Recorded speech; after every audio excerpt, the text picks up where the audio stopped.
দর্শক বন্ধু কৃষক ভাইরা আসসালামু আলাইকুম। দর্শক বন্ধুরা, বর্তমানে পেঁয়াজের দাম না থাকার কারণে দেখুন এই কৃষক পেঁয়াজ ওঠাতে পারছে না। পেঁয়াজের গাছ শুকিয়ে যাচ্ছে, তাও ওঠাতে পারছে না।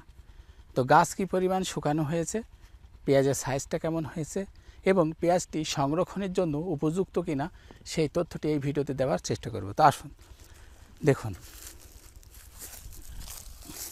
দেখুন পেঁয়াজের সাইজগুলো কেমন হয়েছে দেখুন।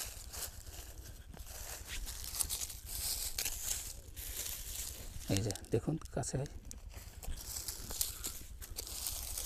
দেখুন কত সুন্দর কালার। আমি এটা উঠাই। এই যে দেখুন পেঁয়াজটা কত সুন্দর গোল, চমৎকার গোল, আর গাছ উপযুক্ত শুকানো হয়ে গেছে। পেঁয়াজ সংরক্ষণের জন্য গাছ শুকানো যথেষ্ট হয়ে গেছে, আর শুকানোর দরকার নেই। পেঁয়াজের যেহেতু দাম নেই, তাই পেঁয়াজ বিক্রি না করে এই অবস্থায় ঘরে সংরক্ষণ করে রেখে দেন।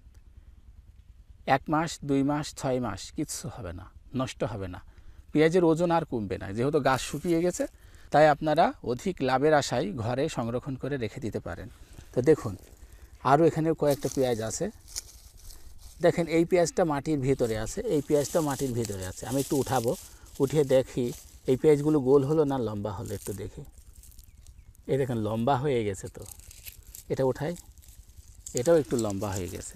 তা পেঁয়াজগুলো বড়ও হয়নি খুব একটা, এবং একটু লম্বা আছে, আর এগুলো মাটির উপরে ছিল তো এই জন্য গোল হয়েছে। এই পাশে দেখুন, এই পাশে এইগুলো দেখুন, পেঁয়াজের সাইজটা দেখুন কত সুন্দর হয়েছে।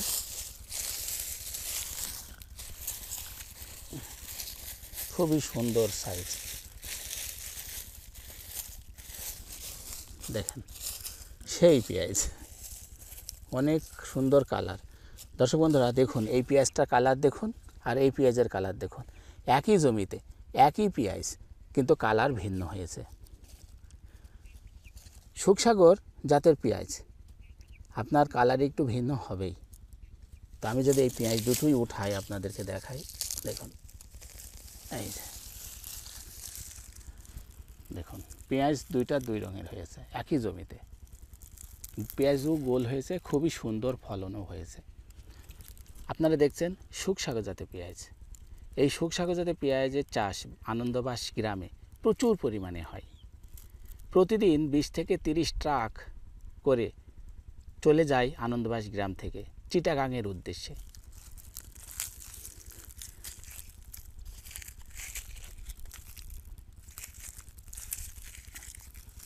দেখুন দুইটা পেঁয়াজের কালার দুই রকম, শতভাগ একই রকমের কালারের পেঁয়াজ পাওয়া যাবে না আনন্দবাস গ্রামে, একটু ভিন্ন হবেই। দর্শক বন্ধুরা এখানে আরও আছে দেখুন, দেখেন এই পেঁয়াজের কালারের সাথে এই পেঁয়াজের কালারগুলো মিলছে না, আবার এটার সাথে এইগুলোও মিলছে না।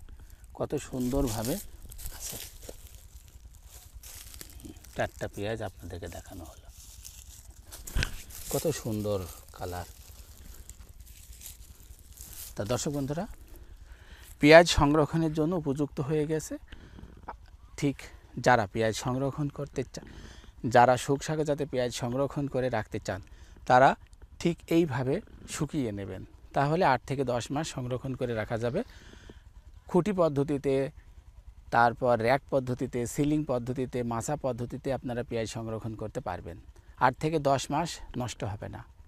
দর্শক বন্ধুরা, এই ছিল আজকে ছোট্ট একটি ভিডিও। ভালো থাকবেন, আল্লাহ হাফেজ।